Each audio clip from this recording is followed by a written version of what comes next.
Good morning, students. Today we will study for class 7th social science for first chapter environment. In the previous video we study about here. Now we will start from here. Biosphere.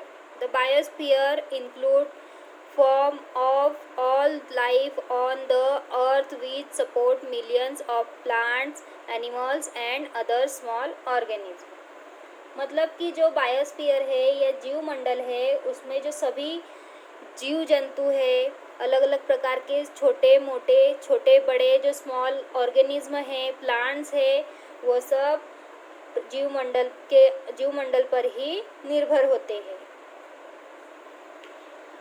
In interrelation between the realm of natural environment take place in the biosphere. मतलब कि जो प्राकृतिक पर्यावरण और जीव मंडल में जो अंतर संबंध है वो किस प्रकार का है उसे हम देखते हैं. Life is dependent on the soil of the crust, on air from the atmosphere and the heat from the sun. मतलब कि जो क्रस्ट है, वातावरण है, वातावरण से जो हवा, गर्मी, ये सब जो है वातावरण में, वो सब जीवमंडल पर ही, मिट्टी पर ही निर्भर करता है. In the hydrosphere the biosphere is depend on the dissolve nutrient.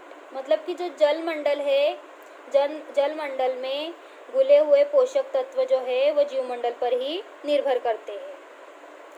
Balance of nature is the relationship between all part of the biosphere to interact with each other to maintain stability, and these can be easily disturbed by human activity. मतलब कि जो प्रकृति है या प्रकृति का संतुलन है, जीवमंडल के सभी भागों के बीच में का जो संबंध है वो स्थिरता बनाए रखने के लिए होता है. और यदि हम ये जो मानव की गतिविधियां है, अगर ये मानव की गतिविधियां होती है तो वो मेंटेन जो स्टेबिलिटी जो है वो हिल जाती है गतिविधियों से, आसानी से वो जो ह्यूमन एक्टिविटीज से परेशानी हो जाती है. इकोसिस्टम मतलब पारिस्थितिक तंत्र. Ecosystem is a group of plants, animals and physical environment with which they interact. Soil, water, rock, etc. and every element in the ecosystem interact with other element. मतलब कि जो पारिस्थितिक तंत्र है उसमें जो पौधे, जानवर और भौतिक वातावरण का एक समूह है जिसके साथ वे बातचीत करते हैं या फिर संबंध रखते हैं, अर्थात मिट्टी, पानी, चट्टानें आदि जो है वो पारिस्थितिक तंत्र का जो प्रत्येक तत्व जो है वो एक दूसरे से परस्पर संबंध रखता है. Each ecosystem contain biotic and abiotic component, and its health depend on balance among its members and environment. मतलब कि जो तंत्र है, पारिस्थितिक तंत्र का जो प्रत्येक तत्व है वो एक दूसरे से संबंध रखते हैं, ये हम देख रहे हैं. तो जैसे कि जो जैविक और अजैविक घटक है ये पर्यावरण के सदस्यों के बीच में संतुलन कैसा होता है, एक दूसरे से संतुलन बनाए रखने के लिए एक दूसरे पर निर्भर होते हैं.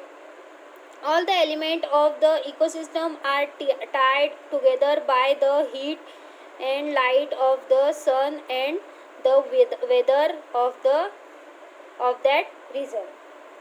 मतलब कि जो प्रत्येक पारिस्थितिक तंत्र में जो घटक होते हैं या सभी तत्व होते हैं वो सूर्य की गर्मी और प्रकाश और उस क्षेत्र के मौसम से एक साथ बंधे हुए होते हैं.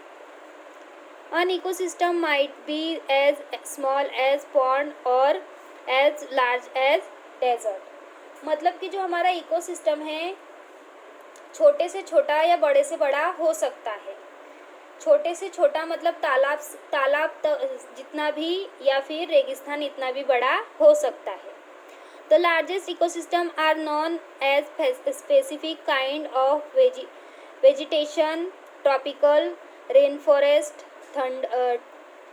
Thunder etcetera. मतलब कि जो हमारा बड़े पारिस्थितिक तंत्र के जो विशिष्ट प्रकार की वनस्पति है, उष्णकटिबंधीय वातावरण है, ये सब एक दूसरे से जुड़े हुए होते हैं. In each ecosystem, the plants and animals adapt themselves to their environment. मतलब कि जो प्रत्येक पारिस्थितिक तंत्र है उसमें पौधे और जानवर एक दूसरे पर डिपेंड होते हैं और एक दूसरे को अपने अनुकूलन में ढालते हैं. Human environment. Human have influenced the physical environment in 2 ways. मतलब कि जो मानव पर्यावरण है वो मानव पर्यावरण एक तरह से भौतिक और अभौतिक तरीके से पर्यावरण को 2 प्रकार से बांट सकते हैं हम, जैसे कि पॉजिटिव और नेगेटिव, मतलब कि सकारात्मक और नकारात्मक. अब इसके पॉजिटिव और नेगेटिव इफेक्ट क्या है वो सब हम देखते हैं. जैसे कि पॉजिटिव है to make building to live in and work. मतलब कि जो रहने या काम करने के लिए भवन बनाना, ये पॉजिटिव तरीके से लिया जा सकता है. और दूसरा है negative, forest have been cleared. मतलब कि जंगलों को साफ करना या उसकी कटाई करना, ये नेगेटिव है. Quarrying activities for minerals. मतलब कि खनिजों के लिए उत्खनन की जो गतिविधियां है वो करना. और नेगेटिव है left gapping holes in nature resulted soil loss and landslide. मतलब कि प्रकृति में गैपिंग, छेद, परिणाम स्वरूप उसके परिणाम से क्या हो रहा है, मिट्टी का नुकसान हो रहा है, भूस्खलन, भूकंप आदि का निर्माण हो रहा है. कंस्ट्रक्शन एक्टिविटीज़, निर्माण की गतिविधियाँ. और लैंडस्केप चेंज, मतलब कि परिदृश्य जो है वो बदल रहा है, एक नेगेटिव इफेक्ट ये पड़ रहा है. Dams to provide water and hydro electricity. मतलब कि जो पानी है या पानी से बनने वाली जो बिजली है वो हमें पॉजिटिव तरीके से मिल रही है, वो बांध के लिए जो कार्य हो रहा है वो पॉजिटिव तरीके से लिया जा सकता है. और उसी प्रकार से natural wealth converted into resource. मतलब कि जो प्राकृतिक संपदा है वो संसाधनों में परिवर्तित हो रही है. और एक सबसे बड़ा नेगेटिव इफेक्ट ये है, पर्यावरण में जो पॉल्यूशन हो रहा है वो सबसे बड़ा नेगेटिव इफेक्ट है. पॉल्यूशन मतलब प्रदूषण जो हो रहा है वो सबसे बड़ा नेगेटिव इफेक्ट है. कंजर्वेशन मतलब संरक्षण. Conservation is the protection of nature and preservation of natural resource for the future. मतलब संरक्षण जो है, संरक्षण की प्रकृति की जो संरक्षण है या उसकी सुरक्षा के लिए जो हमें भविष्य के लिए जो प्राकृतिक संसाधनों को बचाने के लिए जो कार्य करने चाहिए उसके बारे में हम देख रहे हैं. We need to use the available natural resource in a way that we have enough for now and the future. मतलब कि प्राकृतिक संसाधनों का हमें इस तरह से उपयोग करना चाहिए या इस तरह से यूज़ करना चाहिए कि हमारी आवश्यकता भी पूरी हो जाए और भविष्य के लिए भी पर्याप्त हो. If we wish nature and its resource to remain the way they are, we need to use them efficiently and take only as much as is needed. मतलब कि अगर हम चाहें तो हम हमारी ज़रूरत तक ही उसको पूरा करके, मतलब हमारी ज़रूरत के पूरे होने के बाद अगर हम उसका व्यय न करें तो हम हमारी प्राकृतिक संसाधन या संपदा को बचा सकते हैं. Due to human interaction, there are loss of certain ecosystem. Hence, this human interaction must be modified or stopped.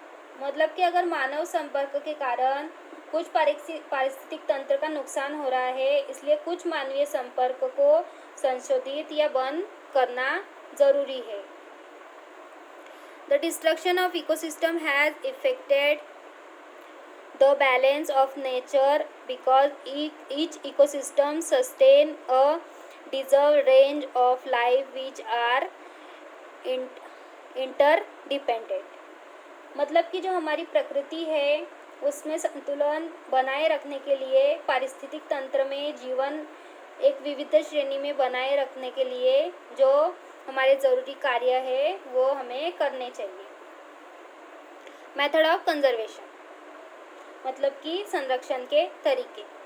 Method of conserve ecosystem are as under. मतलब जो हम मेथड है वो हम देख रहे हैं पारिस्थितिक तंत्र को बचाने की, इस तरीके से है। A ban against hunting of endangered species, protect animals like whales, tigers, elephant, etc. मतलब कि जो लुप्त प्रजातियां है या जो जिनका शिकार हो रहा है, जैसे वेल, बाघ, टाइगर, हाथी, इनका शिकार हो रहा है, इनकी रक्षा के लिए कार्य करने चाहिए। To limit deforestation for development project, particular number of trees and areas may be identified। मतलब जो प्रतिबंध लगाने के बाद दूसरा कार्य यह है कि विकास की परियोजना के लिए जो वनों की कटाई हो रही है उसे रोकने के लिए हमें कार्य करना चाहिए। To encourage planting of trees through various programmes, Van Mahotsav etcetera. मतलब कि जो हमें विभिन्न कार्यक्रमों के माध्यम से वृक्षारोपण को प्रोत्साहित करना चाहिए। मतलब वन महोत्सव या आदि जो दूसरे कार्यक्रम है उस प्रोग्राम के माध्यम से हमें वृक्षारोपण करना चाहिए। इफ वृक्षारोपण किया जाए तो हमारी प्रकृति को भविष्य में हमसे बहुत लाभ मिलेगा।